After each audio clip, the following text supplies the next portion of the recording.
good books are not always easy to find. And if you're looking for fantasy, they're most likely about dragons, dwarves, and elves, right? Well, sometimes they are, yes, but not always. In this book, we'll discuss 4 fantasy books that you might not know actually, and help you maybe find the next fantasy book that you'll love. Hey everybody, I'm Stefan, and in this channel we'll discuss stuff I love, gadgets I use, and everything that makes my life easier. If you're new here, consider subscribing. So, get a drink, relax, and let's dive right in. The first book series we're talking about is called Riyria.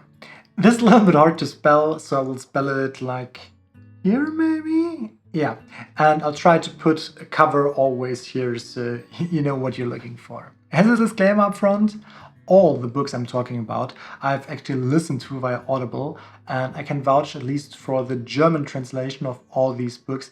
They're not only good, the narration is on point, and I can recommend those without any doubt. Riyria is a fantasy novel that mainly focuses around 2 main characters. Both are thieves, and it's set in a little bit of a medieval context. The 2 main characters, Royce and Hadrian, get dragged into the wildest adventures, which all connect to way bigger overarching stories over these 6 books. They're not the most character in-depth books compared to other books, and they have not that much of character development compared to other books that we're discussing later on, but they have a really nice crisp dialogues between the 2 main characters, some banter in there. Here's the cat also. The whole listening time is around 40 to 60 hours maybe. They're a light read or a light listen, I guess, so you don't need to be super focused to get all the points. There's magic involved, but it's not all about magic.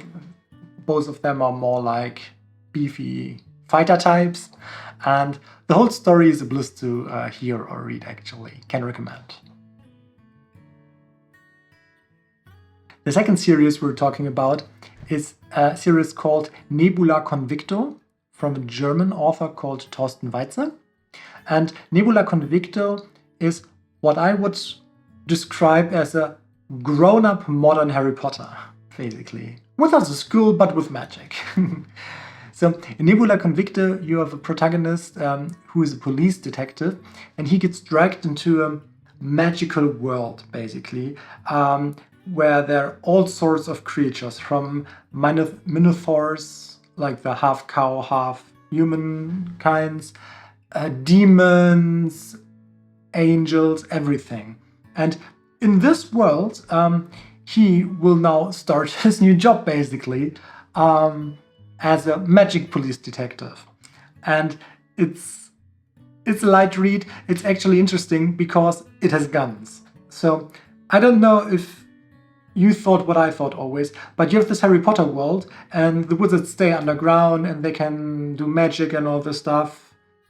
And at no point there is a gun in the whole 7 books. Or 8 movies, there is not once a gun, which is a little bit counterintuitive, thinking about that the biggest, baddest Voldemort, he has never thought about using a gun. So in Nebula Convicto there are guns, there is action, cars are involved and everything, and it's like a grown-up version of what like a hidden magic society in real life could be.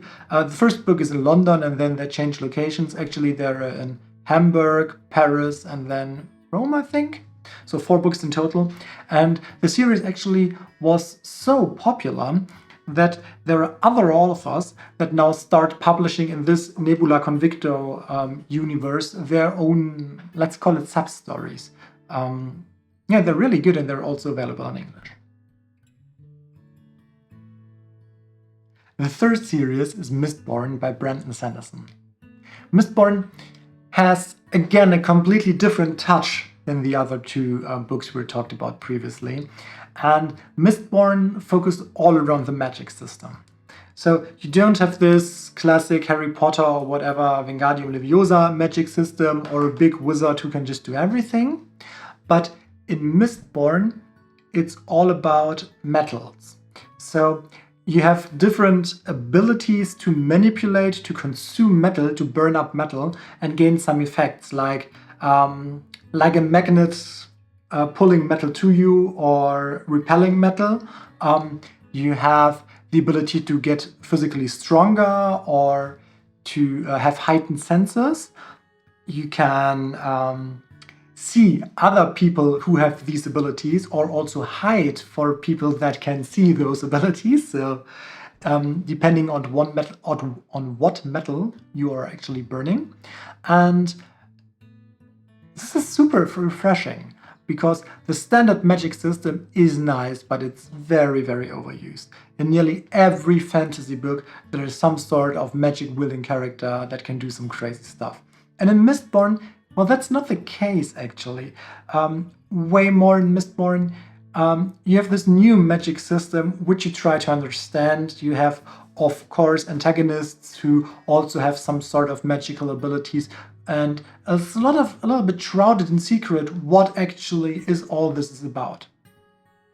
Mistborn has more than 3 books, but the first 3 are actually the first recommended books, because after those the story is basically rebooted in book 4, which is not that well rated than the first 3. So I would suggest sticking with the first 3 and either then deciding to go for the 4th one or try another one first and maybe come back later. I've only read the first 3 based on the recommendations, and 4th one, I think I tried it, but it didn't really vibe with me, so I didn't continue that one. The last series is again by the German author Thorsten Weitze, and it's called The 13th Paladin, and this one is, I think, up to date, my favorite book series of all time. The 13th Paladin is comprised of 13 books, so it's quite a long read, actually. And it's a very classical epic fantasy story. You have the small boy in a small village who gets dragged into a world-spanning adventure with elves, dwarves, dragons, magic, gods, artifacts, a very bad evil god, and beasts, of course, very bad beasts who work for the evil god. It's a fairly long story. You have a little bit like the Fellowship of the Ring. Like you have a group who tries to defeat the big bad, and they travel through all the continent. I've actually a map of this. Wait a second. Here we are. So I actually even ordered a map of this whole continent, and it's big. So they do very much of world building in here. So they visit all the different places. They have lots of adventures. It's a great story. I cannot recommend it enough to actually give that a try. Read it, listen. It starts very slow, so be aware. The first book, for the first few hours, or I guess 100 pages, it feels like, oh wow, no, this is not epic. But then it starts ramping up, and by book 2 or 3, you're completely hooked. You cannot let go. It's an amazing story. You should give this one a try if you want to give a try to any of these books. So, summary. In this video, I tried giving you an overview about a few different kinds of books that I like to listen to. All of them are in the realm of fantasy, but all of them are quite different to the one beforehand. They all are series, not single books, so regardless which you would pick, you have quite a lot of listening to get through, and I personally listen to those books when I'm driving, when I'm cleaning, when I'm showering, taking a walk, shopping, cooking. There are a lot of use cases where just default to having an audiobook, and these books are really, really good. And if you want my recommendation, I would suggest go with The 13th Paladin. It's a really great book. It's epic, it's long. It's like a friend you'll come back to and come back to and come back to. And as these books aren't short as well, I think the average time for one of these books is maybe 15 to 20 hours each on Audible. So you can get basically one book a month if you try to listen to one book a month at least, and you're set for a whole year, which is pretty good. So do you have a favorite fantasy book? Something that you could recommend all the time, or generally a book which you could recommend all the time? Let me know in the comments.